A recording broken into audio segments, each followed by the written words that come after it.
मरने के बाद उनके पक्ष में, शंकराचार्यों के पक्ष में, वो मृत्यु सत्य है या मिथ्या है? अगर सारे, यानी कि वो भी एक मतलब सभी क्रिया माया से आच्छादित है, तो मृत्यु क्या है? अच्छा, उससे पहले क्या था जो नहीं है अब? अभी पूछना पड़ेगा ही नहीं, शायद ढूंढना पड़ेगा। हम्म।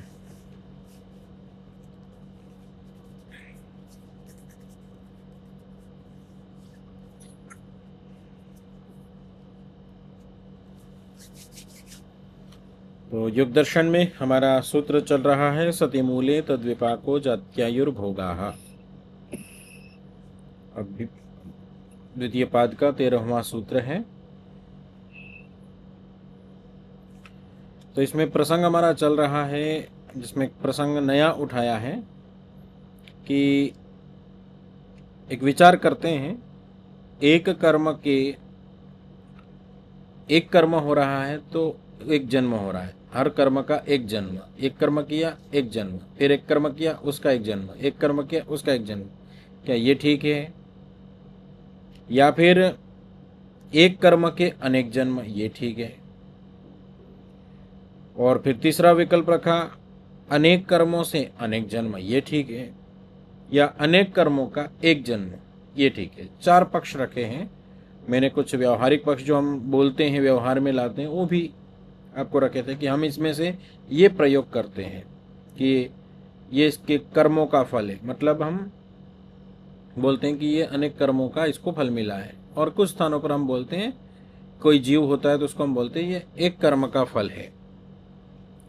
तो अब यहाँ पर उहापोह क्या कहेगी, उसको ऋषि अपने समक्ष रखेंगे। उहापोह तर्क, तर्क के आधार पर, ऐसा होने पर ऐसा होना चाहिए, ये जो होता है वो तर्क होता है। ऐसा क्यों नहीं है, ऐसी बातें जो हम करते हैं उहापोह बोलते हैं। तर्क मतलब ऊहा, तर्क मतलब होता है ऊहा। या आप कहीं ऊहा बोला है तो उसको तर्क के नाम से बोलो, ठीक है? व्याकरण में जब हम पढ़ते हैं तो व्याकरण के प्रयोजन गिनाए गए। उन 18 प्रयोजनों के अंतर्गत कि व्याकरण पढ़ने का उद्देश्य क्या है, तो महर्षि पतंजलि जी ने वहाँ पर रक्षार्थम रक्षा, रक्षोहा, लघु इत्यादि करके कुछ 18 प्रयोजन बताए। 18 प्रयोजनों में एक प्रयोजन बताया ऊहा, अर्थात ऊहा शक्ति आ जाती है अपने पास, तर्क करने की क्षमता आ जाती है। जो सूक्ष्म विषय होते हैं उनको हम बहुत तीव्रता से पकड़ते हैं, फिर भी अभी ऊहा स्पष्ट नहीं हो रहा, ऊहा क्या है? तो ऊहा एक तरीके का आप ले लीजिए, जैसे प्रातिभ ज्ञान होता है। ज्ञान में अनेक प्रकार होते हैं, उनमें एक प्रातिभ ज्ञान होता है। प्रातिभ ज्ञान का तात्पर्य है तात्कालिक किसी विषय का उपस्थित हो जाना। आपने सोचा नहीं है, पर बस आपको पूछा और आपको तुरंत उसका उत्तर आ जाता है।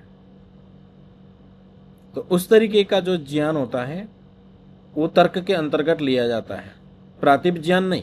प्रातिभ ज्ञान जैसा होता है, हम, हमारे सामने कोई बात आई और उस बात के विषय में कोई दूसरा प्रसंग उठ जाता है कि ये ऐसा क्यों नहीं, ऐसा क्यों है, ये सबके मन में नहीं आता है। सबके मन में अलग अलग प्रकार से आएगा।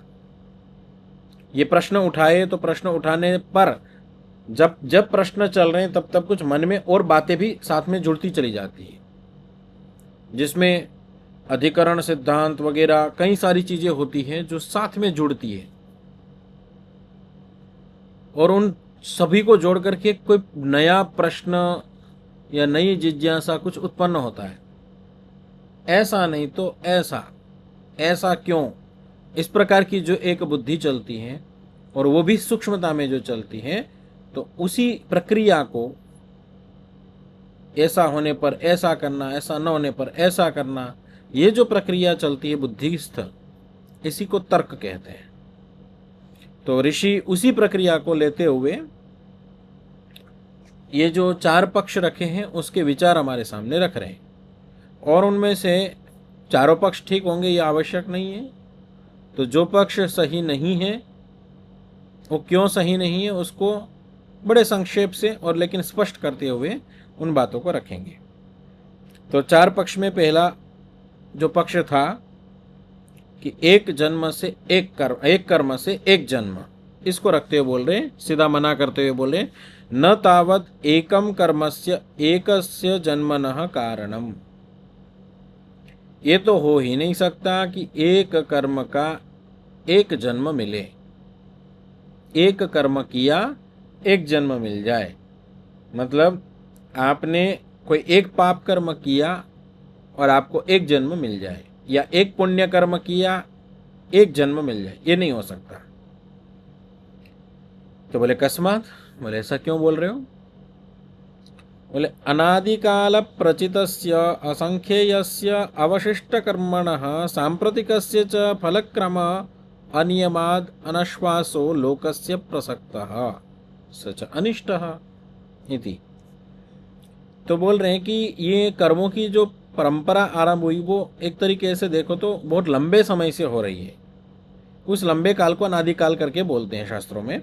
तो अनादिकाल बहुत लंबा काल से पता नहीं कब से चलता आ रहा है, और वो जो अनादिकाल से कर्मों का प्रसंग चलता रहा वो भी इतना प्रचित है, मतलब बहुत इकट्ठा हो चुका है।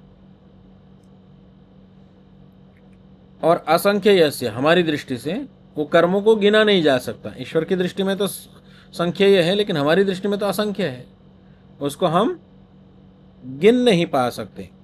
असंख्य कर्म है। अशिष्ट कर्मणस्य, और जो अशिष्ट कर्म है उसकी संख्या असंख्येय है, जो मतलब गिने नहीं जा सकते। इतने कर्म तो संचित है हमारे अभी, उतने में हमारा सांप्रतिक जन्म हो गया, वर्तमान का जन्म हो गया।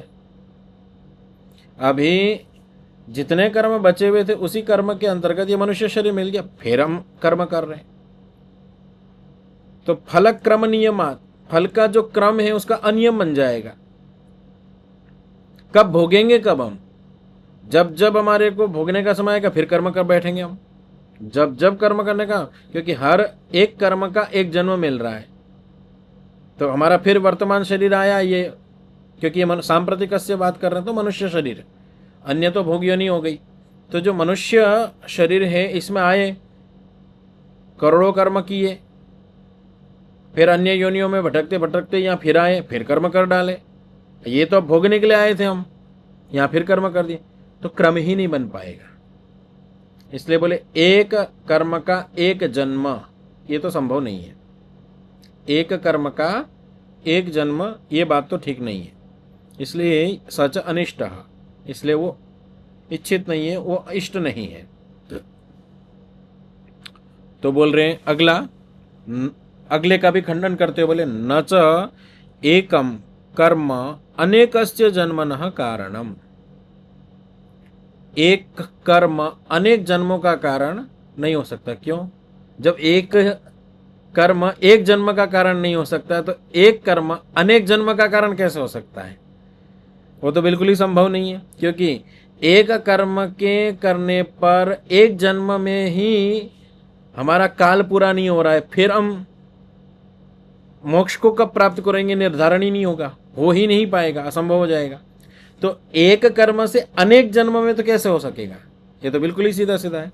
तो उसी बात को थोड़ा अलग तरीके से बोलते हुए कस्मात बोले अनेकेषु कर्मसु एकमेव कर्म अनेकस्य जन्मना कारणमिति अवशिष्टस्य विपाक काला भावः प्रसक्तः। बोले तो फिर तो हम कभी भी इसके जो फलों का भोग है वो कर ही नहीं पाएंगे। एक कर्म के यदि अनेक जन्म मिलने लगे तो फलों को कब भोगेंगे हम? कि सभी कर्मों के फलों को कब भोगेंगे? असंभव सा हो जाएगा। सचापि अनिष्ट, वो भी इष्ट नहीं। अब तीसरा पक्ष ले रहे, न च, उसका भी मना कर रहे, न च अनेकम कर्म अनेकस्य जन्मनः कारणम। अनेक कर्म अनेक जन्मों का कारण भी नहीं बन सकता। बोले ये कैसे? तद अनेकम जन्म युगपद न संभवती, अनेक कर्म एक साथ अनेक जन्मों को नहीं दे सकते, एक बारी में एक ही जन्म होता है।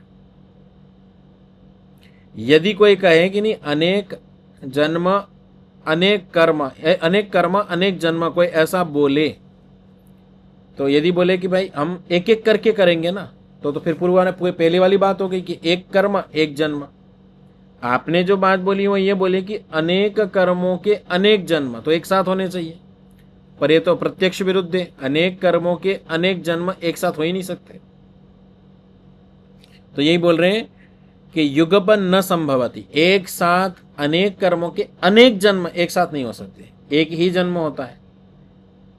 तो ये भी ठीक नहीं है। क्रमेण एवं वाच्यम, को ऐसा बोलता है कि क्रम से करेंगे हम, एक कर्म एक जन्म, एक कर्म एक जन्म ऐसे, तो बोले वो तो फिर पूर्व वाला ही दोष आ जाएगा। तथा च पूर्व दोषानुषंग, जो पहले दोष दिखाया आपको कि एक कर्म के एक जन्म पर जो दोष आएगा वो फिर वापस वैसा ही बन जाएगी स्थिति। तो तीनों पक्ष नकार दिए। ठीक है, अब क्या चौथा कौन सा प्रसंग बचा? अनेक कर्मों से एक जन्म, ये सिद्धांत हो गया। इसको बोलते हैं परिशेष न्याय। परिशेष न्याय किसे कहते हैं? एक कमरे के अंदर 5 व्यक्ति बैठे हुए हैं और वो एक वस्तु आपके सामने रखी हुई है और वो वस्तु वहां से अभी मिल नहीं रही है। वो 5 में से 4 व्यक्ति को, एक व्यक्ति तो पूछने वाला हो गया जिसकी वस्तु नहीं मिल रही है, ठीक है, उसको हटा दिया। अब आपने 3 से पूछ लिया, तीनों ने मना कर दिया कि मेरे पास नहीं है। तो हम जो अनुमान लगा लेते हैं या संभावना बना लेते हैं कि ये वस्तु अब इनके पास ही होगी, तो ये कहते हैं परिशेष न्याय। जो शेष था उसमें हम उसको स्वीकार कर लेते हैं, वहाँ से और कोई आया नहीं है, और कोई गया नहीं है, और कोई वस्तु इधर उधर करने वाला नहीं है। आप 5 ही बैठे हैं, एक की वस्तु गायब हुई है, तो हम 3 को पूछते हैं और तीनों ने मना किया, तो चौथे को हम पूछते नहीं, हम सीधा उस पर वो मान लेते हैं। तो इसको परिशेष न्याय कहते हैं। ठीक है, तो परिशेष न्याय से ये जो चौथा है उसको हम स्वीकार करेंगे, लेकिन उसको भी तर्क तो करना पड़ेगा। तो उसके लिए बोल रहे हैं तस्मात्, इसलिए जन्मन प्रायणांतरे कृतः पुण्य कर्माशय प्रचयः विचित्रः प्रधानोपसर्जनी भावेन अवस्थितः प्रायणाभिव्यक्तः एक प्रघट्टकेन मिलित्वा मरणं प्रसाद्य सम्मूर्छित एकमेव जन्म करोति। अब ये बहुत अच्छे से समझने लायक चीज बताई है ऋषि। इसलिए जन्म और मृत्यु के, एक बार जन्म हो गया और फिर मृत्यु के बाद में फिर जन्म होता है, और उसमें हम क्या करते हैं? पुण्य अपुण्य कर्माशय का प्रचय करते हैं, इकट्ठा करते हैं, पुण्य और अपुण्य का कर्माशय बनाते हैं। कब बनाते हैं? मरने के बाद बनाते हैं। कब बनाते हैं? मरने के बाद, मतलब अगले जन्म में बनाते हैं। जन्म प्रायण मतलब होता है मृत्यु। जन्म हुआ फिर मृत्यु हुआ, जन्म हुआ फिर मृत्यु हुआ। तो जब जन्म हुआ तो मतलब मृत्यु भी हुई थी। ठीक है, और ये अनादिकाल है, अनादिकाल से चलती आ रही ये प्रक्रिया है। तो जन्म मृत्यु, जन्म और मृत्यु। तो मृत्यु के बाद जो जन्म होते हैं उनमें उनका प्रचय होता है। प्रचय मतलब इकट्ठा होता है वो कर्माशय, जो कि बहुत विचित्र है। और प्रधानोपसर्जनी भावेन अवस्थितः प्रायणाभिव्यक्तः। अब जो वो कर्माशय इकट्ठा हुआ है वो अभिव्यक्त कब होता है? अभिव्यक्त मतलब प्रकट कब होता है? मृत्यु के बाद प्रकट होता है। इसलिए मृत्यु के बाद वाला प्रसंग ज्यादा इसको जोर से ले रहे हैं। जो कर्माशय प्रचय है, प्रचय मतलब जो इकट्ठा हो गया है, बैंक कर्माशय के अंदर जो कर्म हमारे हैं वो प्रकट कब होते हैं? मृत्यु के बाद। मतलब अगला जन्म हुआ मतलब आपके कर्म फल दे रहे हैं। तो मृत्यु के बाद कर्माशय प्रकट होता है। ठीक है, अब ये प्रकट होता है तो ये कैसे होता है? क्योंकि सिद्धांत अभी हमारा चौथा चल रहा है, अनेक कर्मों का एक जन्म, ये चल रहा है। तो बोले एक प्रघट्टकेन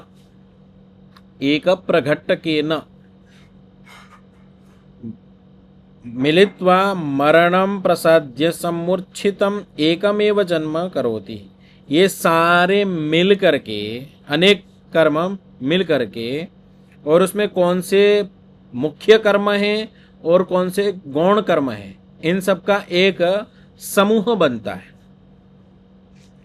और मृत्यु के बाद में वो एक जन्म को पैदा करता है।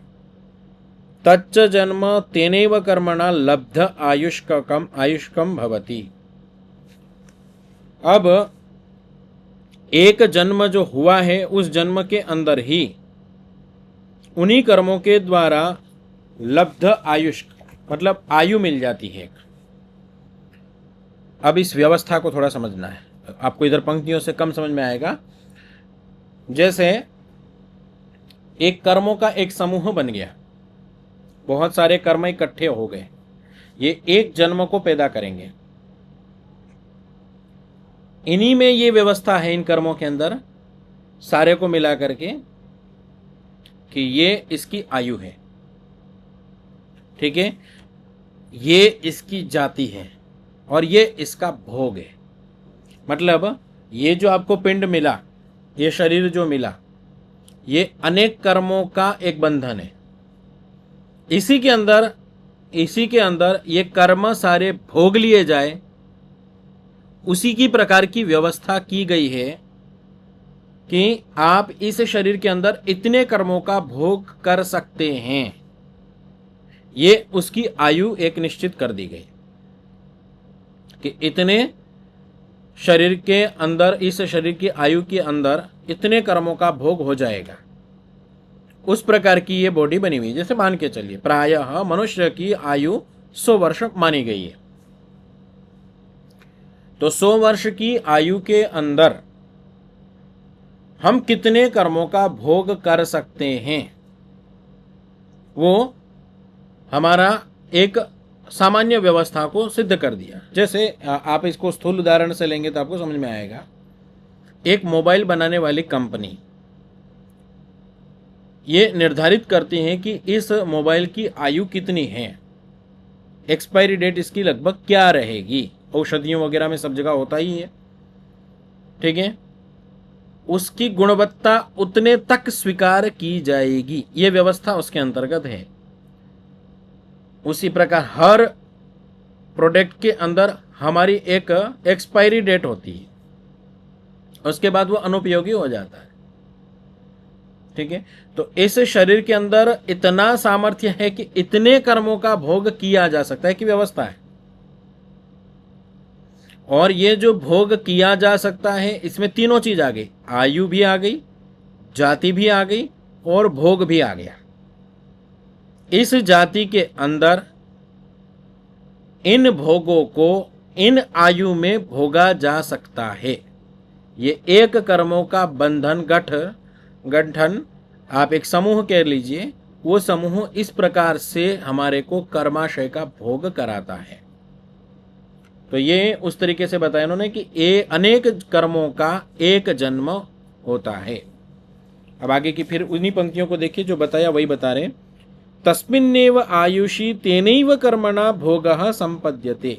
वो जो आयु मिली है, उसी आयु के अंतर्गत उन कर्मों का भोग भी हो जाता है। अब देखिए, इसको आपको ये शरीर मिला, इस शरीर की एक आयु बनाई गई। क्यों बनाई गई? क्योंकि इतने काल में आप इन कर्मों का भोग कर सकते हैं, और इस जाति में रह कर के ही इन कर्मों का भोग कर सकते हैं। मनुष्य जाति के अंतर्गत रह करके इन कर्मों का भोग इतने काल में कर सकते हैं, ये एक व्यवस्था बनी, ठीक है।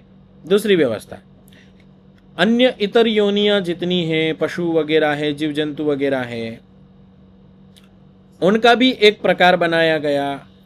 उस आयु के अंदर और उस जाति के अंतर्गत इन कर्मों का भोग किया जा सकता है। सभी कर्मों का भोग सभी आयु में और सभी जाति में संभव नहीं है। अलग अलग कर्मों का अलग अलग जाति और अलग अलग आयुष में भोग होता है। उस प्रकार से उस व्यवस्था के अंतर्गत जाकर के आत्मा को, उस आयु को, उस जाति को लेना पड़ता है, तब उन कर्मों का भोग होता है। ठीक है। अब किन कर्मों का भोग किस जाति के अंतर्गत और कितनी आयु के अंतर्गत होता है, इसको पूरा पूरा हम नहीं जान सकते हैं, ये परमेश्वर के अधीन है। परंतु व्यवस्था इस प्रकार रहती है।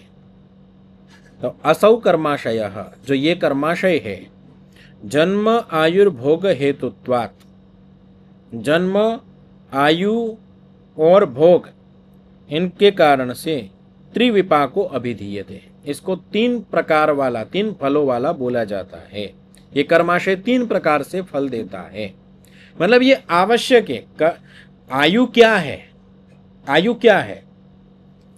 कर्मों का भोग करना, कर्मों का भोग करना, कर्मों का भोग ही मुख्य है, ध्यान रखना। पर वो होगा कहाँ? काल में ही तो होगा। कोई समय तो चाहिए ना, इस समय में आपको भोग करना, और उस समय में भोग करने के लिए कुछ आधार भी तो चाहिए, वही जाति है। इन तीनों का संबंध है कर्माशय से।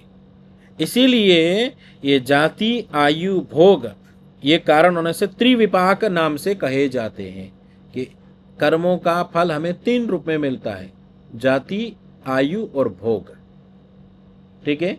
और ये तीनों आपस में ऐसे जुड़े हुए हैं कि हमें कर्मों का फल स्पष्ट नजर आता है, कहीं आयु की दृष्टि में, कहीं जाति की दृष्टि में और कहीं भोगों की दृष्टि में।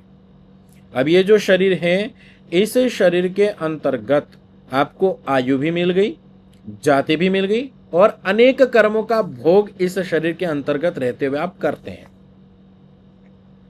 अतः इसलिए एक भविका कर्माशय उक्त इति, इसलिए एक जन्म में ही भोग वाला अनेक कर्मों का जो सिद्धांत कहा है वो ठीक है।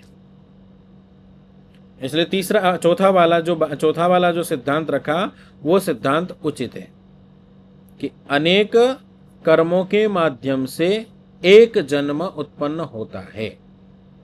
अर्थात हम किसी भी शरीर में जाएंगे तो वहां केवल एक कर्म विशेष से नहीं जाएंगे, अनेक कर्मों का भोग करने के लिए जाएंगे। वो छोटे बड़े कैसे क्या है उसका निर्धारण परमेश्वर करेंगे, उसका निर्धारण ईश्वर के द्वारा होगा, और ईश्वर के निर्धारण से ही आगे की जितने भी कर्माशयों का हमें भोगना होता है, चाहे पुण्य चाहे पाप, ये उस व्यवस्था के अधीन होता है। अब एक छोटा सा प्रसंग यहां पर ये कि जो मनुष्य का जन्म होता है वो सिद्धांत की दृष्टि से 50-50 पाप पुण्य की दृष्टि से होता है। 50% पुण्य और 50% पाप जब होता है तब मनुष्य का जन्म होता है। अब ये 50-50% बराबर सबके नहीं होते, क्योंकि कोई 100 कर्म करके भी 50% है, कोई 1000 कर्म करके भी 50% है, कोई 1,00,000 कर्म करके भी 50% हो सकता है, और कोई 1 करोड़ कर्म करके भी 50% होता है। लेकिन पुण्य की मात्रा अधिक है तो जन्म की जो उच्चता है, गुणवत्ता है, वो उत्कृष्ट होती चली जाएगी। लेकिन पाप 1% नहीं, 0.5% भी अधिक होगा तो किसी अन्य योनि में आपको भोग करके इस योनि में आना पड़ेगा। मतलब आपको पुण्य के बराबर तो आना पड़ेगा। मान के चलिए कि आपके पास पुण्य जो है वो थोड़ा सा कम है, पाप बिल्कुल एक ही पाप अधिक है, तो उस एक पाप को भोग करके पुण्य के बराबर करके आओ तो आपको मनुष्य जन्म मिलेगा। अब मनुष्य जन्मों में हम देखते हैं प्रत्यक्ष कि कोई बहुत उत्कृष्ट जन्म है मनुष्य में भी, किसी को सारी सुख संपदा है, कोई बिल्कुल निकृष्ट है, कोई मध्यम है। ये भेद इसलिए होते हैं, और इसमें भी भेदों हजारों लाखों करोड़ों भेद हैं, क्योंकि किन्हीं के केवल 50 पुण्य है 50 पाप है, किन्हीं के 100 पुण्य है 100 पाप है, किन्हीं के 1000 पुण्य 1000 पाप है। तो ये जो व्यवस्था है, इस आधार पर हमारे जन्म है। इसमें भी यदि किसी का पुण्य 1000 है और पाप केवल 500 है, तो जन्म मनुष्य का अति उत्कृष्ट हो जाएगा। और भी पुण्य की मात्रा अत्यधिक है और पाप की मात्रा कम है, तो देवता की तरफ चला जाता है, देवत्व की तरफ उसको जन्म की व्यवस्था मिलती है। और ये पुण्य की मात्रा अधिक होने से ये स्थिति थी। लेकिन इसी प्रकार पाप की मात्रा अधिक है, तो पाप को पहले भोगते भोगते भोगते भोगते भोगते पुण्य तक आना पड़ेगा। जैसे पुण्य तक आएगा फिर उसको मनुष्य जन्म मिलेगा। अब मनुष्य जन्म में आने के बाद वो फिर से पाप अधिक करता है, तो फिर उसको अन्य योनियों में जाके पाप के बराबर पुण्य के बराबर आना पड़ेगा। जब वो बराबर आएगा मनुष्य जन्म मिलेगा। अब यदि बार बार अवसर मिलने पर वो सुधरता है और पुण्य की तरफ जाने लगता है, तो फिर उसको उत्कृष्ट जन्म की ओर बढ़ते हैं। ये व्यवस्था है। पर इस व्यवस्था के अंतर्गत ये सिद्धांत हमेशा लागू रहेगा कि अनेक कर्मों के माध्यम से ही आपको एक जन्म मिलेगा। ठीक है। और ये एक जन्म अंतिम नहीं है, क्योंकि जो आपको ये जन्म मिल रहा है उसमें आप फिर कर्म करेंगे। और वो कब तक प्रक्रिया चलेगी, तो उसका सिद्धांत हमें दे दिया, क्लेश कर्माशय। हमारा क्लेश जो है हमारे, वो दग्ध बीज हो जाए, अर्थात तो कर्माशय को बनाने में असमर्थ हो जाए, कर्माशय को बनाने में असमर्थ हो जाए। अब कर्माशय बनेगा ही नहीं, रुक गया, तो वो तब तक चलता रहेगा। जैसे वो कर्माशय हमारा क्लेश जब तक जैसे नष्ट हो गए, तो हमारा जन्म की प्रक्रिया भी रुक जाएगी। इसलिए वहां बोला था पिछले सूत्रों में कि जैसे क्लेशों से वो मुक्त हुआ, तो मृत्यु से भी, जन्मों से भी मुक्त हो जाएगा और सीधा मुक्ति की ओर चला जाएगा। ठीक है। एक और प्रसंग के अनुसार छोटी सी बात बता देता हूं। मुक्ति क्या चीज है? हम बोलते हैं ना, मुक्ति का व्यवहार हमारा क्या होता है? अरे इससे तो मुक्ति मिल गई, अरे इससे तो मुक्ति मिल गई। ये मुक्ति मतलब क्या? छोड़ना ही तो है। ये छोड़ना है तो मुक्ति मिल गई क्यों बोलते हैं? मुक्ति का अर्थ तो छोड़ना है। तो मुक्ति मिल गई क्या? ये मिला क्या आपको? आपने तो छोड़ा है, तो मिला क्या? और हमारा व्यवहार जो होता है वो हम क्या करते हैं? मुक्ति मिली, मोक्ष मिला, मोक्ष को प्राप्त करो, मोक्ष को प्राप्त करो। लेकिन जो मोक्ष प्राप्त करना है वो वास्तव में क्या है? संसार को छोड़ना, जन्म मृत्यु को छोड़ना। तो फिर उसको मोक्ष को प्राप्त करना क्यों कहा जा रहा है?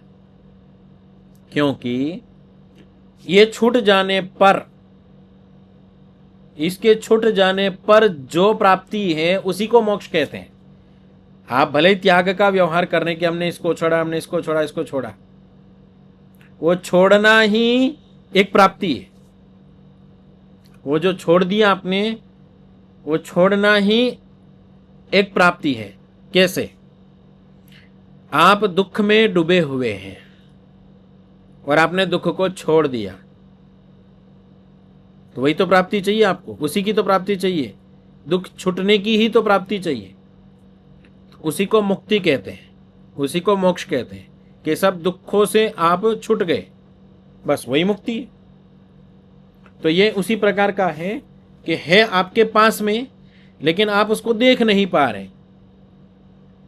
ये हमारे सामने ही है, लेकिन हम उसको देख नहीं पा रहे, सामने होते हुए भी नहीं देख पा रहे। लेकिन जैसे हम उसको शुद्ध करते हैं शीशे को, तो हम आपको अपने अंदर अपने आप को उसमें देखने लगते हैं। तो इसी प्रकार से ये व्यवस्था भी है। तो यहां पर अभी हमारे सामने एक सिद्धांत रखा ऋषि ने कि अनेक कर्मों से एक जन्म होता है, और वो एक गठरी की तरह होकर के जाति, आयु और भोग के रूप में यह हमें फल देता है। और इस विषय में दृष्ट जन्म वेदनीयस्तु एक विपाकारंभी भोग हेतुत्वात् करके आगे और कर्माशय के विषय को कुछ अधिक स्पष्ट करेंगे। इसको हम कल देखेंगे। ओम शांति शांति शांति। नमस्ते। गुरुजी नमस्ते।